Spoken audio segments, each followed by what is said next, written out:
Hello friends, welcome to Legal GK. আজি সেশনত আমি discuss কৰিম ওয়ান নেশন ওয়ান ইলেকশনৰ বিষয়ে।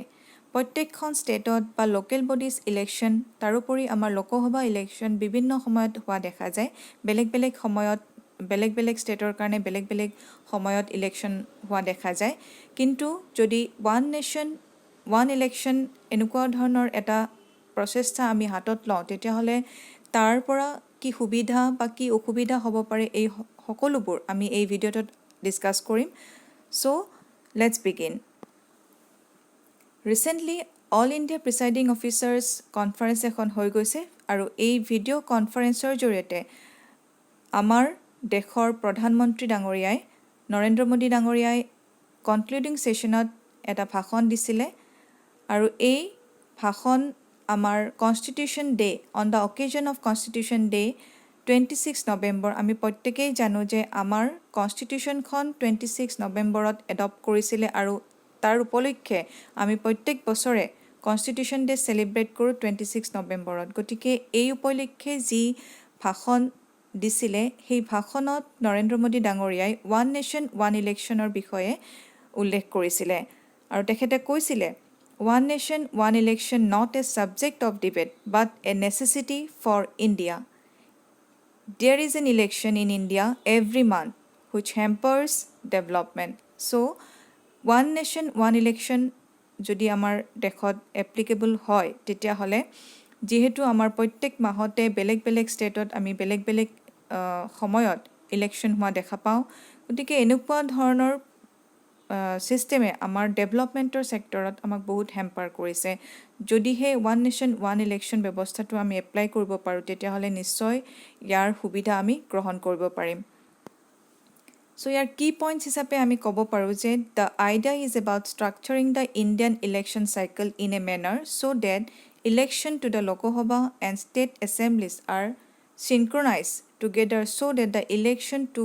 both can be held within a given span of time. So যদি আমি এই লোকসভা আৰু ষ্টেট ইলেকশ্যন যদি আমি সিনক্ৰনাইজ কৰিব পাৰোঁ বা টুগেডাৰলি আমি ইয়াক যদি পাতিব পাৰোঁ ইলেকশ্যনটো তেতিয়াহ'লে আমাৰ সময়ৰ বহু কম সময়ত এই ইলেকশ্যন আমি সম্ভৱ কৰিব পাৰোঁ। কাৰণ যিহেতু বেলেগ ষ্টেটত বেলেগ সময়ত আমাৰ ইলেকশ্যন পাতোঁ তেতিয়া বহু ক্ষেত্ৰত আমাৰ ডেভেলপমেণ্ট সেক্টৰত আমি এফেক্ট কৰে কাৰণ সাধাৰণ ৰাইজখিনি লগতে আমাৰ পলিটিচিয়ানসকল এই ইলেকশ্যনৰ নামত বেলেগ ষ্টেটত কেম্পেইনিং কৰিব যায়। তাৰোপৰি ডেভেলপমেণ্টৰ ক্ষেত্ৰত প্ৰব্লেম আহি পৰে কাৰণ আমাৰ গভৰ্নেন্সৰ যিখিনি পলিচিছ আছে সেই পলিচিখিনি ইমপ্লিমেণ্ট কৰাৰ ক্ষেত্ৰত ইয়াত বহুত বাধা আহি পৰে। চ' যদি ওৱান নেশ্যন ওৱান ইলেকশ্যন চিষ্টেমটো আমি এপ্লাই কৰিব পাৰোঁ তেতিয়াহ'লে কেনেকুৱা ধৰণৰ এডভান্টেজ হ'ব পাৰে চাওঁ আহক। ফাৰ্ষ্ট কথা হৈছে help keep a check on the poll expenses, party expenses, etc. and also save public money. So যদি আমি one nation one election ব্যৱস্থা কৰোঁ তেতিয়াহ'লে it keep a check on the poll expenses তাৰোপৰি party expenses আৰু public যিখিনি আমাৰ পইচা আছে ইলেকশ্যনৰ নামত আমি যিখিনি খৰচ কৰোঁ ষ্টেট গভৰ্ণমেণ্টে হওক বা নেশ্যনেল গভৰ্ণমেণ্টে হওক চেণ্ট্ৰেল গভৰ্ণমেণ্টে হওক তেতিয়া ইয়াত আমাৰ কিছুমান চেক বা বেলেঞ্চৰ কথা আহি পৰে। কাৰণ এখন ইলেকশ্যন পাতিলে বহুতখিনি এক্সপেন্স হয়। যদিও কেম্পেইনিঙৰ ক্ষেত্ৰত পাৰ্টিয়ে ইয়াত ইনভেষ্ট কৰে কিন্তু তাৰোপৰি বেলেগ ইনডাইৰেক্টলি আমাৰ বহুতখিনি এক্সপেন্স হয় ষ্টেট গভৰ্ণমেণ্টৰে হওক বা চেণ্ট্ৰেল গভৰ্ণমেণ্টৰে হওক। গতিকে ইয়াত সময়ৰ লগে ইয়াত পইচাৰ ক্ষেত্ৰতো বা ফাইনেন্সিয়েলিও আমি ইয়াত এক্সপেন্সটো কম কৰিব পাৰোঁ, ৰিডিউচ কৰিব পাৰোঁ। Reduce the burden on administrative setup and security forces. কাৰণ ইলেকশ্যনৰ নামত প্ৰত্যেক ষ্টেটতে আমাৰ বহুত ছিকিউৰিটি ফ'ৰ্চেছ ব্যৱস্থা কৰা হয়। তাৰোপৰি এডমিনিষ্ট্ৰেটিভ ছেক্টৰছৰ যিখিনি ধৰক আমাৰ বেলেগ ক্ষেত্ৰত আমাৰ বহুখিনি এমপ্লয় আমি এংগেজ কৰোঁ। তাৰোপৰি কিছুমান টিচাৰ্ছক আমি ইলেকশ্যনৰ নামত এংগেজ কৰোঁ, পলিং ছেকশ্যনত বহু মানুহ আমি এংগেজ কৰোঁ। গতিকে এই ক্ষেত্ৰত সেই বাৰ্ডেনখিনি অকণমান ৰিডিউচ হ'ব। তাৰোপৰি এনচিয়ৰ timely implementation of the government policies and also' এনচিয়ৰ date the administrative machinery is engage in developmental activities radar then ইলেকশ্যনেৰিং। চ' যদি আমি ওৱান নেশ্যন ওৱান ইলেকশ্যনৰ ব্যৱস্থা কৰোঁ তেতিয়াহ'লে গভৰ্ণমেণ্টৰ যিখিনি পলিচিছ আছে সেইখিনি ইমপ্লিমেণ্টেশ্যন ক্ষেত্ৰত আমি ইয়াক বহুখিনি সুবিধা হ'ব গতিকে ইমপ্লিমেণ্টেশ্যন যেতিয়া হ'ব তেতিয়া আমি ডেভেলপমেণ্টেল এক্টিভিটিছবিলাক আমি কৰিব পাৰিম যিহেতু এটা সময়তে সেই ইলেকশ্যনবোৰ হৈ যাব গতিকে বাকী সময়খিনি যিখিনি ৰাহি হয় যিখিনি সেই 5 years টাৰ্মৰ যিখিনি বাকী সময় আছে সেইখিনি আমি ডেভেলপমেণ্টৰ নামত আমি খৰচ কৰিব পাৰিম তাৰোপৰি solve the problem of governance on the part of the politicians who are ruling. It is generally seen that for short-term political gains from a particular assembly election, ruling politicians avoid taking a harsh long-term decision, which can ultimately help the country in the long run. So, বহু ক্ষেত্ৰত দেখা যায় যে পলিটিচিয়ানসকল short term যিখিনি আমাৰ policies আছে বা short term decision মেকিঙৰ ক্ষেত্ৰত বেছি গুৰুত্ব দিয়ে আৰু বাকী সময়খিনি ইলেকশ্যনৰ নামত বেছি গুৰুত্ব দিয়ে যদিহে আমি ওৱান নেশ্যন ওৱান ইলেকশ্যনৰ ব্যৱস্থা কৰিব পাৰোঁ তেতিয়াহ'লে আমাৰ যিখিনি লং টাৰ্ম ডিচিশ্যন লোৱাৰ ক্ষেত্ৰত আমাৰ পলিটিচিয়ানসকল বেছি ব্যস্ত হৈ যাব পাৰিব rather than the election and next is provide মোৰ time to all stake holders so' যিখিনি পলিটিকেল পাৰ্টিছ আছে বা ইলেকশ্যন কমিশ্যন অফ ইণ্ডিয়া তাৰোপৰি পাৰামিলিটাৰী ফ'ৰ্চেছ আৰু আমাৰ সাধাৰণ ৰাইজখিনিয়ে বহু সময় পাব প্ৰভাইড মোৰ time to all the stakeholders যিহেতু 5 years আমাৰ টাৰ্ম থাকে ইন জেনেৰেল চ' ইলেকশ্যন প্ৰত্যেক ইলেকশ্যনৰ সেই এটা মানে প্ৰিপেৰেশ্যন কৰিব পাৰিব যে এই 5 বছৰত কেনেকুৱা ধৰণৰ কাম কৰিছে সেই পলিটিকেল পাৰ্টিটোৱে কেনেকুৱা ধৰণৰ ইমপ্লিমেণ্টেশ্যন কৰিব পাৰিছে পাব্লিক গভৰ্ণমেণ্ট পলিচিছবিলাক চ' এই সকলোবিলাক চালি জাৰি চাই পেলাই আমাৰ প্ৰত্যেকজন নাগৰিকৰে যিটো ভোটিং ৰাইট আছে সেইটো ভালকৈ ইমপ্লিমেণ্টেশ্যন কৰিব পাৰিব বা এপ্লাই কৰিব পাৰিব আৰু তেনে ক্ষেত্ৰত এজন ভাল পলিটিচিয়ান বা ভাল তেখেতসকলৰ এজন লিডাৰ তেখেতে গ'লে নিয়োগ কৰিব পাৰিব বা ইলেক্ট কৰিব পাৰিব নেক্সট ইজ চেলেঞ্জেছ চ' যদি আমি ওৱান নেশ্যন ওৱান ইলেকশ্যনৰ ব্যৱস্থা কৰোঁ তেতিয়াহ'লে কেনেকুৱা ধৰণৰ প্ৰব্লেম হ'ব পাৰে চ' যিহেতু আমাৰ ইণ্ডিয়াত পাৰ্লিয়ামেণ্টেৰী ছিষ্টেম ফ'ল' কৰা হয় বহুত আগৰ পৰাই বহুত ট্ৰেডিশ্যনেলি আমাৰ এইটো ফ'ল' কৰি আহিছে গতিকে এই ক্ষেত্ৰত আমাৰ কিছুমান প্ৰব্লেম আহি পৰিব পাৰে কাৰণ আমাৰ গভৰ্ণমেণ্ট আমাৰ চৰকাৰ আমাৰ government is accountable to the Lok Sabha যিহেতু আমাৰ লোকসভাত আমাৰ যিখিনি গভৰ্ণমেণ্টৰ যিখিনি মেম্বাৰ্ছ আছে সেইখিনি আমাৰ লোকসভাৰ collectively responsible to the Lok Sabha so' গতিকে এই ক্ষেত্ৰত যিকোনো সময়তে আমাৰ গভৰ্ণমেণ্ট ভাঙিব পাৰে আৰু তেনে ক্ষেত্ৰত আমাৰ ইলেকশ্যনৰ প্ৰয়োজন আহি পৰিব পাৰে গতিকে ষ্টেট গভৰ্ণমেণ্টৰ লগত যদি আমি চেণ্ট্ৰেল গভৰ্ণমেণ্টৰ যিখিনি ইলেকশ্যন হয় লোকসভাৰ ইলেকশ্যন হয় এইখিনিক আমি যদি একেলগে কৰাৰ ব্যৱস্থা কৰোঁ তেতিয়াহ'লে হয়তো কিছুমান ক্ষেত্ৰত আমাৰ হেম্পাৰ হ'ব পাৰে কাৰণ যিহেতু ইলেকশ্যন লোকসভাৰ ইলেকশ্যনটো আমাৰ গভৰ্ণমেণ্টৰ কালেক্টিভলি ৰেছপনচিবল হয় একাউণ্টেবল টু দ্য লোকসভা হয় গতিকে এই ক্ষেত্ৰত ইলেকশ্যনৰ যদি আমি ওৱান টাইম ইলেকশ্যন কৰোঁ তেতিয়াহ'লে কিছুমান প্ৰব্লেম আহিব পাৰে it is difficult to convince and bring together all the political parties on the idea so' গোটেই পলিটিকেল পাৰ্টিজবিলাকক এটা সময়ত ইলেকশ্যন পাতাৰ কাৰণে হয়তো কনভিন্স কৰাবৰ কাৰণে কিছুমান ক্ষেত্ৰত প্ৰব্লেম আহিব পাৰে তাৰোপৰি যিহেতু ইলেকশ্যন এটা প্ৰত্যেক ষ্টেট বা লোকসভাৰ ইলেকশ্যন বা লোকেল বডিজ ইলেকশ্যন গোটেইখিনি যদি আমি একেলগে পাতোঁ তেতিয়াহ'লে এই ক্ষেত্ৰত আমাৰ কি হ'ব পাৰে ইলেক্ট্ৰনিক ভোটিং মেচিন যিহেতু প্ৰয়োজন হয় তেতিয়া হয়তো আমাৰ তাত অসুবিধা আহিব পাৰে কাৰণ বহু EVM মেচিন প্ৰয়োজন হ'ব পাৰে তাৰোপৰি voter verified paper audit trails will double so' যিহেতু ইলেকশ্যনটো এটা সময়ত পতা যাব এই গোটেইখিনিৰ প্ৰয়োজনীয়তা বেছি হ'ব পাৰে আৰু যিহেতু election commission of India has to provide 2 sets one for election to the legislative assembly আৰু another for the লোকসভা চ' গোটেইখিনিৰ কাৰণে হয়তো আমাৰ গোটেইখিনি ৰিকুৱাৰমেণ্টছ আমি ফুলফিল কৰিব নোৱাৰিব পাৰোঁ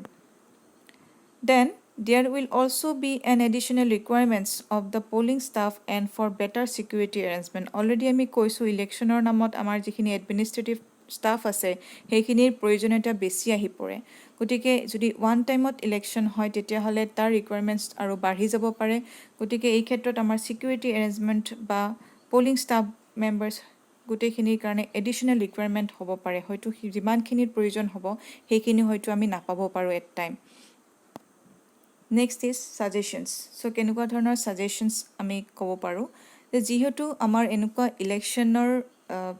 অলৰেডি আমাৰ হৈ গৈছে 1952 টু টিল 1967 আমাৰ এছেম্বলি ইলেকশ্যন আৰু লোকসভা ইলেকশ্যন অলৰেডি হৈ গৈছে গতিকে এই ক্ষেত্ৰত যদি আমি ওৱান নেশ্যন ওৱান ইলেকশ্যনৰ ব্যৱস্থা কৰোঁ তেতিয়াহ'লে তাত কোনো ধৰণৰ ডিছএগ্ৰিমেণ্টৰ কথা আহিব নালাগে কাৰণ অলৰেডি আমি এনেকুৱা এটা এক্সপিৰিয়েঞ্চ কৰিছোঁ and India can even think of holding election at the same time even for the local bodies so' local bodies বা ষ্টেট এছেম্বলি ইলেকশ্যন আৰু লোকসভা ইলেকশ্যন এট টাইম কৰি দিয়াৰ ব্যৱস্থা আমি কৰিব পাৰোঁ তাত কোনো ধৰণৰ প্ৰব্লেম আহি নপৰিব লাগে যিহেতু অলৰেডি আমি এনেকুৱা ধৰণৰ এটা এক্সপিৰিয়েঞ্চ পাইছোঁ তাৰোপৰি to synchronize the term of the state assembly election with the Lok Sabha, the term of the state legislative assemblies can be reduced and increased accordingly. So, যদি আমি ইলেকশ্যন দুটা ইলেকশ্যন ষ্টেট এছেম্বলি আৰু Lok Sabha election at time কৰি দিওঁ তেতিয়াহ'লে এই ক্ষেত্ৰত the term of the state legislative assembly যিহেতু লেজিছলেটিভ এছেম্বলিৰো এটা টাইম থাকে এটা ডিউৰেশ্যন থাকে গতিকে এই ক্ষেত্ৰত ৰিডিউচ কৰিব পাৰিব বা ইনক্ৰিজ কৰিব পাৰিব যেনেকুৱা ধৰণৰ সুবিধা হয় যদি আমাৰ লোকসভা ইলেকশ্যন যদি আমি লোকসভাৰ যদি ইলেকশ্যন পাতিবলগীয়া হয় এই ক্ষেত্ৰত হয়তো ষ্টেট এছেম্বলিৰ ইলেকশ্যনটো আমি কেতিয়াবা ৰিডিউচ কৰিবলগীয়া হ'ব পাৰে বা ইনক্ৰিজো কৰিবলগীয়া হ'ব পাৰে আৰু এই ক্ষেত্ৰত আমাৰ কিছুমান কনষ্টিটিউশ্যনেল এমেণ্ডমেণ্টৰ প্ৰয়োজন আহিব পাৰে আণ্ডাৰ আৰ্টিকল 83, 85, 172, 174 এণ্ড 356 চ' এই আৰ্টিকল কেইটা যদি আপোনালোকে কনষ্টিটিউশ্যনত চাই তেতিয়াহ'লে আপোনালোকে পাব যে article 83 is related to duration of houses of parliament. So, আমাৰ পাৰ্লিয়ামেণ্টৰ লোকসভাৰ যিহেতু 5 years টাৰ্ম হয় তাৰোপৰি ৰাজ্যসভাৰ আমাৰ যদিও পাৰ্মানেণ্ট বডি হয় তথাপিও ইয়াত এটা ডিউৰেশ্যন থাকে এই সকলোখিনিৰ এমেণ্ডমেণ্টৰ প্ৰয়োজন আহি যাব পাৰে যদি আমি ওৱান নেশ্যন ওৱান ইলেকশ্যনৰ ব্যৱস্থা কৰোঁ তাৰোপৰি আৰ্টিকল 85ত আছে চ' প্ৰেচিডেণ্টে যিকোনো সময়ত মানে it's house of the parliament summon কৰিব পাৰে কিছুমান ইম্পৰ্টেণ্ট মিটিঙৰ কাৰণে হয়তো চামন দিব পাৰে তাৰোপৰি আৰ্টিকল 172ত আমাৰ ডিউৰেশ্যন অফ ষ্টেট লেজিছলেচাৰৰ বিষয়ে আছে এই ক্ষেত্ৰত কনষ্টিটিউশ্যনেল এমেণ্ডমেণ্টৰ প্ৰয়োজন আহিব পাৰে যদিহে ওৱান নেশ্যন ওৱান ইলেকশ্যনৰ ব্যৱস্থা কৰিবলগীয়া হয় তাৰোপৰি আৰ্টিকল 356ত আছে আমাৰ ষ্টেট ইমাৰ্জেঞ্চিৰ কথা প্ৰেচিডেণ্টছ ৰুল এপ্লাই কৰিবলগীয়া হ'ব পাৰে কিছুমান ক্ষেত্ৰত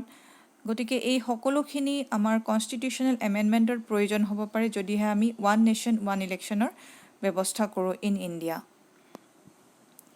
In India, fixing the date is not feasible because of the parliamentary form of government. So on, radical solution is to switch to the presidential form of government where the president is not accountable to the house. So, এই ক্ষেত্ৰত যদিহে আমি one nation one ইলেকশ্যনৰ ব্যৱস্থা কৰোঁ তেতিয়াহ'লে যিহেতু parliamentary form of গভৰ্ণমেণ্টত আমাৰ কেনেকুৱা ধৰণৰ ফিক্স ডেট নাথাকে বা পিৰিয়ড নাথাকে ইলেকশ্যন পাতাৰ গতিকে এই ক্ষেত্ৰত আমাৰ বেষ্ট সলিউশ্যন হ'ব প্ৰেচিডেঞ্চিয়েল ফৰ্ম অফ গভৰ্ণমেণ্ট য'ত মানে president is not accountable to the house next is synchronizing only the elections to the Lok Sabha and the Rajya Sabha so' এই ক্ষেত্ৰত যদি আমাৰ প্ৰব্লেম হয় local bodies may not be included under the one nation one election এই ক্ষেত্ৰত আমাৰ লোকসভা আৰু ৰাজ্যসভাৰ ইলেকশ্যনটো আমি ওৱান টাইম বা টুগেডাৰ কৰিব পাৰোঁ চিনক্ৰনাইজ কৰিব পাৰোঁ next is one voter list so' যদিহে ওৱান নেশ্যন ওৱান ইলেকশ্যনৰ আমি ব্যৱস্থা কৰোঁ তেতিয়াহ'লে ওৱান ভোটাৰ লিষ্ট থাকিব লাগিব ফৰ লোকসভা বিধানসভা আৰু এনি আদাৰ ইলেকশ্যনছ চ' এই ক্ষেত্ৰত এডভান্টেজ কেনেকুৱা ধৰণৰ হ'ব পাৰে a common electoral roll will save an enormous amount of effort and expenditure so' main thing is that এক্সপেণ্ডিচাৰটো আমাৰ ৰিডিউচ হ'ব যদিহে আমি ওৱান ভোটাৰ লিষ্টৰ ব্যৱস্থা কৰোঁ as the preparation of a separate voter list cause duplication of the effort and expenditure. So, যিখিনি effort লাগে state governmentor expenses বা effort বহুখিনি reduce হ'ব যদিহে আমি এখন voter listor ব্যৱস্থা কৰোঁ আৰু challenges কেনেকুৱা হ'ব পাৰে persuading the state governments to tweak their respective laws and adopt the Election Commission of India voter list for municipal and panchayat polls. So যদিহে আমি ওৱান নেশ্যনৰ ব্যৱস্থা কৰোঁ, ওৱান নেশ্যন ওৱান ইলেকশ্যনৰ ব্যৱস্থা কৰোঁ, তেতিয়াহ'লে আমি কি এডপ্ট কৰিব লাগিব? ইলেকশ্যন কমিশ্যন অফ ইণ্ডিয়াৰ যিখন ভোটাৰ লিষ্ট, সেইখনে আমি মিউনিচিপেল আৰু পঞ্চায়ত ইলেকশ্যনৰ কাৰণে আমি এইটো ব্যৱহাৰ কৰিবলগীয়া হ'ব পাৰে। চ' তেতিয়াহ'লে কি হ'ব? It requires a massive consensus building exercise. So' এটা কনচেনচাছ থাকিব লাগিব between centre and the state. So' suggestions এনেকুৱা ধৰণৰ হ'ব পাৰে। The mature approach calls for the option of states adopting election commission's voter list. So main thing hoise states adopting election commissioners voter list. So first thing is that we should adopt the election commission of India jikhon voter list. First of all, we should adopt in the state level. The election commission's voter list has to be made in a way to fit the state election commission's wards, which is a tedious task but can be done by the use of technology. So এই ক্ষেত্ৰত আমাৰ ইণ্ডিয়াৰ যিখন all India লেভেলত যিখন voter list হ'ব, সেইখনে আমি ষ্টেট লেভেলত এপ্লাই কৰিব লাগিব ইন কেছ অফ আমাৰ লোকেল বডিজ ইলেকশ্যনৰ ক্ষেত্ৰতো, পঞ্চায়ত ইলেকশ্যনৰ ক্ষেত্ৰতো। গতিকে to fit the state election commissions ward, which is very tedious task, but through by using that technology we can apply this election commission voter list in our state level. So key forward, so কেনেকুৱা ধৰণৰ ব্যৱস্থা আমি ল'ব পাৰোঁ? যদি আমি সকলোখিনি চালিজাৰি চাওঁ ইয়াৰ মেৰিটছ এণ্ড ডিমেৰিটছ, তেতিয়াহ'লে আমি লক্ষ্য কৰিম যে যিহেতু আমাৰ প্ৰত্যেকখন ষ্টেটতে বেলেগ বেলেগ সময়ত আমি ইলেকশ্যনৰ ব্যৱস্থা কৰোঁ, গতিকে এই ক্ষেত্ৰত আমাৰ ডেভেলপমেণ্ট ছেক্টৰত বা ডেভেলপমেণ্টেল ৱৰ্কখিনি আমাৰ কৰাৰ কাৰণে আমাৰ বহুত হেম্পাৰ হয়। চ' যিহেতু আমি model code of conduct follow' কৰিব লাগে, এই ক্ষেত্ৰত আমাৰ প্ৰত্যেকখন ষ্টেটৰে এই ক্ষেত্ৰত হেম্পাৰ হয়। গতিকে আমি ওৱান নেশ্যন ওৱান ইলেকশ্যনৰ কাৰণে আমি ভাবিব পাৰোঁ ইয়াত ডিমেৰিটছতকৈ ইয়াত মেৰিটছ বেছি আছে যিহেতু। গতিকে যিখিনি পলিটিকেল পাৰ্টিছ আছে আমাৰ ইণ্ডিয়াত, এই সকলোখিনিয়ে এটা ডিবেট হিচাপে বা এটা ডিছকাশ্যন হিচাপে সকলোখিনি চালিজাৰি চাই এনেকুৱা এটা ব্যৱস্থা হাতত ল'ব পাৰে। যিহেতু India being a major democracy, it can then follow' the outcome of the debate. যদি এটা পজিটিভ বা এটা হেল্ডি ডিবেট হয়, তেতিয়াহ'লে এই ক্ষেত্ৰত আমাৰ ওৱান নেশ্যন ওৱান ইলেকশ্যনে বহু ক্ষেত্ৰত আমাৰ ইণ্ডিয়াক হেল্প কৰিব ইন কেছ অফ ডেভেলপমেণ্ট। চ' আপুনি কি ভাবে? ওৱান নেশ্যন ওৱান ইলেকশ্যন হ'ব লাগে নে নালাগে? যদি আপুনি ভাবে লাগে, তেতিয়াহ'লে